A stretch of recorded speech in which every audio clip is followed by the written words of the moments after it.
so official ৱেবছাইটত অহাৰ পিছত ইয়াতে স্ক্ৰল ডাউন কৰিলে ইয়াতে তলত দেখা হ'ব লেটেষ্ট অপশ্যন দিয়া আছে আৰু লেটেষ্টত ইয়াত দিয়া আছে অনলাইন এপ্লিকেশ্যন ফৰ্ম সামথিং দিয়া আছে সো তাতে ক্লিক কৰাৰ পিছত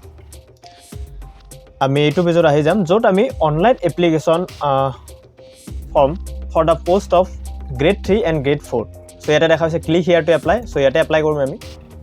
আৰু ইয়াতে এপ্লাই কৰাৰ পিছত আমাৰ এটা এক্সট্ৰা ৱেবছাইটত লৈ যাব য'ত আমাৰ এপ্লিকেশ্যন প্ৰচেছটো চলিব সো এটা দেখা হৈছে মই এইটো পেজত আহিছোঁ সো এইটো পেজ য'ত আপুনি ইয়াতে দেখা হৈছে হোম লগইন ৰেজিষ্টাৰ আছে সো নিউ কেণ্ডিডেট সকলৰ কাৰণে ৰেজিষ্টাৰ কৰিব লাগিব আৰু যদি কোনোবাই ৰেজিষ্টাৰ অলৰেডি কৰিছে তেওঁলোকে লগইন কৰিব সো নিউ ৰেজিষ্ট্ৰেশ্যনত ক্লিক কৰিছোঁ মই আৰু নিউ ৰেজিষ্ট্ৰেশ্যনত ক্লিক কৰাৰ পিছত ইয়াতে ইনষ্ট্ৰাকশ্যনখিনি দিয়া আছে 8 তাৰিখৰ পৰা 18 তাৰিখলৈকে এপ্লিকেশ্যন চলিব আৰু ফটোগ্ৰাফৰ সিগনেচাৰৰ ইনষ্ট্ৰাকশ্যনখিনিও দিয়া আছে গোটেইখিনি সো এইখিনি আপুনি চাই ল'ব আৰু যদি ফটো আৰু সিগনেচাৰৰ যদি আপুনি সাইজটো ঠিক মতে মিলাব পৰা নাই তেতিয়াহ'লে মই ডেসক্ৰিপশ্যনত লিংক এটা দি দিছোঁ য'ত আপুনি সিংগল ক্লিকত আপুনি আপোনাৰ ফটো আৰু সিগনেচাৰৰ সাইজটো ৰিসাইজ কৰিব পাৰিব কোনো এপ ডাউনলোড দিব নালাগে সো এইখিনি পঢ়াৰ পিছত ইয়াতে আপুনি নেক্সটত ক্লিক কৰিব আৰু নেক্সটত ক্লিক কৰাৰ পিছত দেখা হৈছে ৰেজিষ্ট্ৰেশ্যন ফৰ্মখন আহিছে সো ইয়াতে ফুল নেম দিব দিছে সো মই ফুল নেম দিছোঁ আৰু মই এইটো মোৰ নামেৰে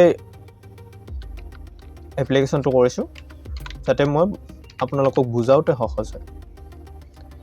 তাৰপিছত কেণ্ডিডেটছ ফাদাৰ নেম দিব দিছে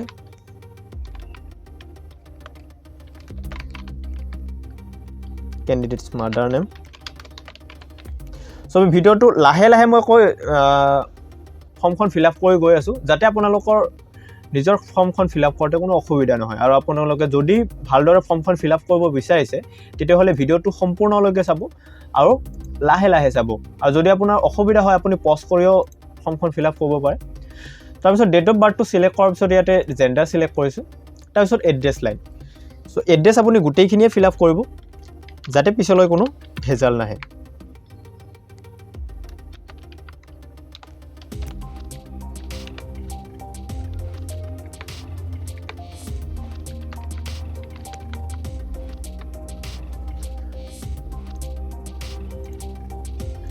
পিনক'ডটো দিব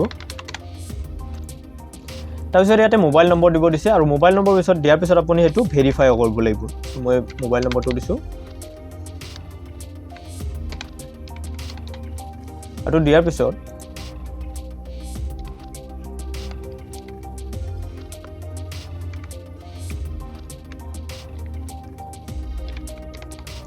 মোবাইল নম্বৰটো দিয়াৰ পিছত ইয়াতে আপুনি সেন্ড OTPত ক্লিক কৰিব আৰু ইয়াতে দেখা হৈছে mobile verification code has been send to 700 so verification কোডটো আহি গৈছে আৰু মই ইয়াতে ভেৰিফিকেশ্যন কোডটো টাইপ কৰিছোঁ আৰু টাইপ কৰাৰ পিছত ইয়াতে আপুনি ভেৰিফাইড ক্লিক কৰিব ইয়াতে দেখা হৈছে মোবাইল ভেৰিফিকেশ্যন ইজ সাকসেসফুল আৰু মোবাইল নম্বৰটো দিয়া আছে সো সাকসেসফুল হোৱাৰ পিছত ইয়াতে আপুনি অল্টাৰনেটিভ নম্বৰটো দিব পাৰে সো মই অল্টাৰনেটিভ নম্বৰটো দিছোঁ তাৰপিছত ইমেইলটো দি দিম আৰু ইয়াতে এনেকুৱা ইমেইল দিব এনেকুৱা ফোন নম্বৰ দিব যিটো আপোনাৰ সহজলভ্য হয় যাতে আপোনাক যদি আপোনালোক কন্টেক্ট কৰিব বিচাৰে যাতে আপোনাক সোনকালে পায় তেনেকুৱা ইমেইল আৰু মোবাইল নম্বৰটো দিব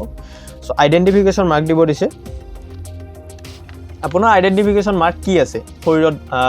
মল থাকিব পাৰে বা কাট মাৰ্ক থাকিব পাৰে যিকোনো আছে এইবিলাক দি দিব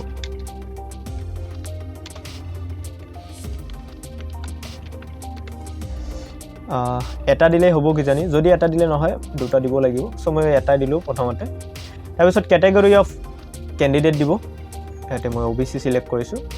ফিজিক্যালি হ্যান্ডিক্যাপ বা দিব্যাং হয় নে নহয় সো মই নো সিলেক্ট কৰিছো whether candidate is permanent resident of Assam মই yes সিলেক্ট কৰিছো ডিপাৰ্টমেন্ট গ্ৰেড 3 এপ্লাই কৰিব বিচাৰে নেকি যদি বিচাৰে তেতিয়াহলে yes সিলেক্ট কৰিব আৰু yes সিলেক্ট কৰাৰ পিছত আপুনি টেকনিক্যাল গ্ৰেডত বিচাৰে নে নন টেকনিক্যালত বিচাৰে সো মই নন টেকনিক্যালত দিছো আৰু ইয়াতে টেকনিক্যালত নো দিছো তাৰপিছত দিয়াৰ পিছত ইয়াতে দেখা হৈছে ইয়াতে ডিটেইলছ খিনি আহিছে যৰ পৰা আপুনি পোষ্ট খিনি আছে গ্ৰেড 3 নন টেকনিক্যালত কি পোষ্ট আছে ইয়াতে আপুনি সিলেক্ট কৰিব লাগিব যদি আপুনি গুটেই কেটা দিব বিচাৰে গুটেই কেটা সিলেক্ট কৰিব পাৰে সো মই এটা দুটাকে সিলেক্ট কৰিছো যেটো মোৰ সহজলভ্য হ'ব যেটো আপোনাৰ কোৱালিফিকেশনত মিলিব হেতু আপুনি সিলেক্ট কৰিব পাৰে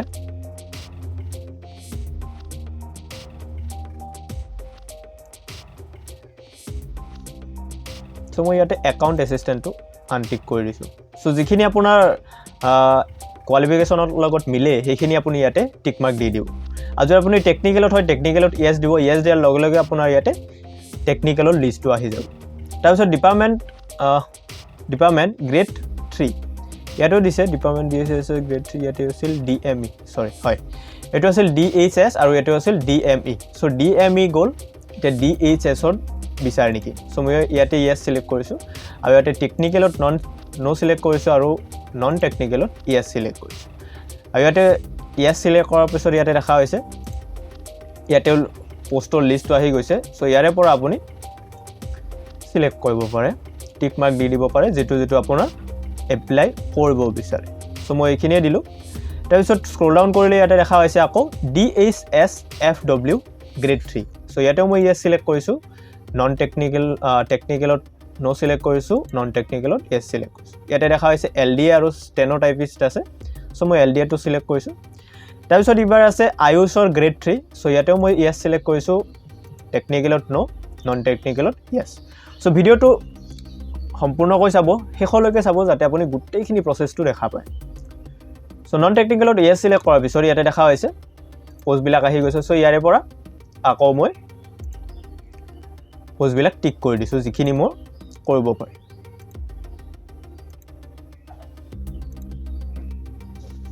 তাৰপিছত এবাৰ গ্ৰেড 4 DME আন্ডাৰত আপুনি বিচাৰ নেকি সো ইয়েস সিলেক্ট কৰাৰ লগে লগে ইয়াতে দেখা হৈছে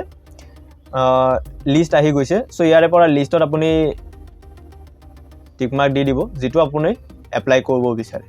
যদি গুটেইখিনি বিচাৰে গুটেইখিনি আপুনি কৰিব পাৰে আৰু যদি যিকোনো এটা কৰিব বিচাৰে এটাতে কৰিব পাৰে সো মই ইয়াতে চাই লওঁ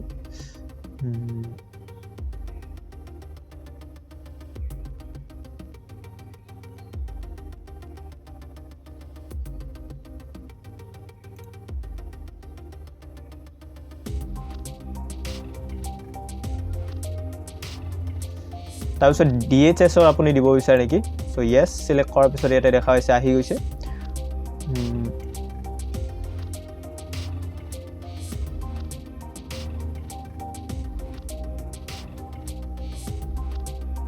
তাৰপিছত ইয়াতে DHSFW ইয়েস সিলেক্ট কৰিছো গ্ৰেড 4 পিয়ন আছে সো মই দি দিছো আয়ুষত আছে গ্ৰেড 4 ইয়াতে দিয়াৰ লগে লগে গুটেইখিনি আহি গৈছে আৰু ইয়াতে আপুনি সিলেক্ট কৰিব পাৰে সো মই চাই লৈছো সেটা সিলেক্ট কৰিব লগা নাই সো তাৰ পিছত ইয়াতে আছে কোৱালিফিকেশন ডিটেইলছ কিনে আপুনি দিব লাগিব 8 পাস স্ট্যান্ডাৰ্ড 8 কেতিয়া পাস কৰিছিল খিনি দিব সো 8 পাসৰ মোৰ লগত ডিটেইলছ নাই সো মই 10th ৰ পৰা দিছো মাৰ্ক অবটেইনড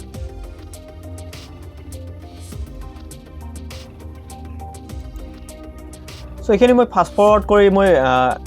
কোৱালিফিকেশনৰ যিখিনি ডিটেইলছ আছে মাৰ্ক আৰু পাৰ্সেন্টেজ গুটেইখিনি মই ফিল আপ কৰি দিছো মই ফিল আপ কৰাৰ পিছত আপোনাক বুজাই দি আছো সো মই ফাস্ট ফৰৱাৰ্ড কৰি দিছো সো মাৰ্কখিনি এড কৰাৰ পিছত ইয়াতে আপুনি কম্পিউটাৰ সাৰ্টিফিকেট হয় নে নহয় ইয়াতে ইয়েস সিলেক্ট কৰিব বা নো সিলেক্ট কৰিব আপোনাৰ যেটো হয় সো মই ইয়াতে ইয়েস সিলেক্ট কৰিছো আৰু ইয়েস সিলেক্ট কৰাৰ পিছত ইয়াতে দেখা হৈছে ফটো আৰু সিগনেচাৰৰ কাৰণে জাগা দিয়া আছে যত আপুনি ফটো আৰু সিগনেচাৰ আপলোড কৰিব লাগিব আৰু ইয়াতে দেখা হৈছে সিগনেচাৰ আৰু ফটোৰ কাৰণে যেটো সাইজ লাগিব সেই সাইজটো ইয়াতে তেওঁলোকে আকৌ দি দিছে আৰু যদি আপুনি সাইজটো এতিয়ালৈকে মিলাব পৰা নাই আপুনি ডেসক্ৰিপচনত লিংক এটা পাব যত আপুনি এটা ক্লিকত আপুনি নিজৰ ফটো আৰু সিগনেচাৰ কোনো ফটোৰ হাম নোহোৱাকৈ আপুনি ৰিসাইজ কৰিব পাৰিব আৰু ইয়াতে দিয়াই আছে যদি আপোনাৰ ফটো যদি আইডেন্টিফাই তেওঁলোকে কৰিব নোৱাৰে তেতিয়া হলে আপোনাৰ এপ্লিকেশন ফৰ্মখন ৰিজেক্ট কৰিব সো মই ইয়াতে ফটোখন আপলোড কৰিছো আৰু ফটোখন মোৰ সাইজত মিলাই আছিল সো মই ইয়াতে মই ফটোখন বিচাৰি আপলোড কৰিছো এখন মোৰ ফটো তাৰপিছত ইয়াতে সিগনেচাৰ সো আপুনি সিগনেচাৰ অনলি JPG ফৰমেটতে আপলোড হ'ব সো আপুনি JPG ফৰমেট হে আপলোড কৰিব আৰু সাইজ কিনো ধৰি দিয়া আছে আৰু সেই সাইজ কিনো চাই লব তাৰপিছত ইয়াতে আপুনি নিজৰ কাৰণে পাসওয়াৰ্ড এটা দিব লাগিব আৰু ইয়াতে মই পাসওয়াৰ্ড টাইপ কৰিছো আৰু হেতু আপুনি কনফাৰ্ম কৰিব লাগিব সো মই পাসওয়াৰ্ডটো টাইপ কৰিছো তাৰপিছত মই সেম পাসওয়াৰ্ড আকৌ দিব লাগিব যাতে আপোনাৰ পাসওয়াৰ্ডটো আপুনি শুদ্ধকৈ দিছে না হেতু আপোনাৰ কনফাৰ্ম হৈ যাব তাৰপিছত ইয়াতে আপুনি টিক মাৰ্ক দিব তাৰপিছত ইয়াতে আপুনি ডিক্লেৰেশ্যনৰ টিক মাৰ্কটো দি দিব আৰু দিয়াৰ পিছত আপুনি ইয়াতে ফাইনেল ছাবমিটত ক্লিক কৰিব লাগিব আৰু তাৰপিছত অ'কে তাৰপিছত আপোনাৰ ছাবমিশ্যনটো হৈ গ'ল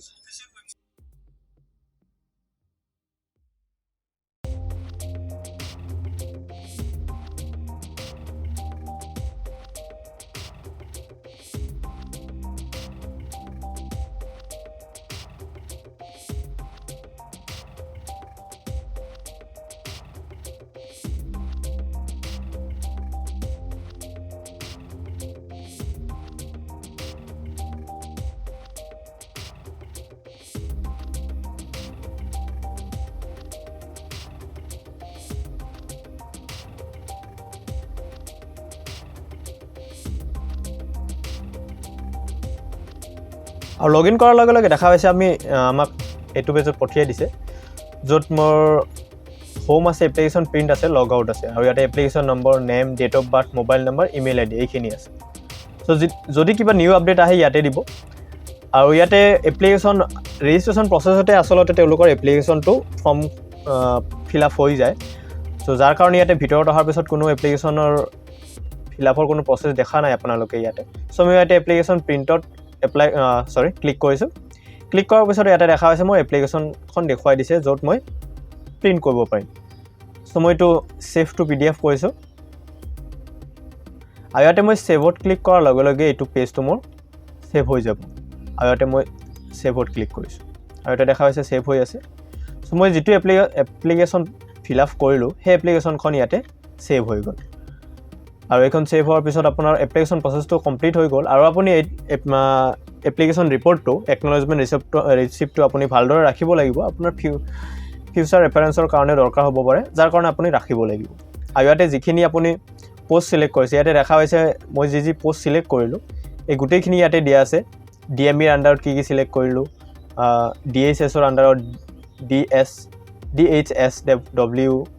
আণ্ডাৰত কি ছিলেক্ট কৰিছোঁ আয়ুষৰ আণ্ডাৰত কি ছিলেক্ট কৰিছোঁ গোটেইখিনি ইয়াতে দিয়া আছে আৰু এইখিনি আপুনি ৰিপৰ্টখন আপুনি ভৱিষ্যতৰ কাৰণে ভালদৰে ৰাখি দিব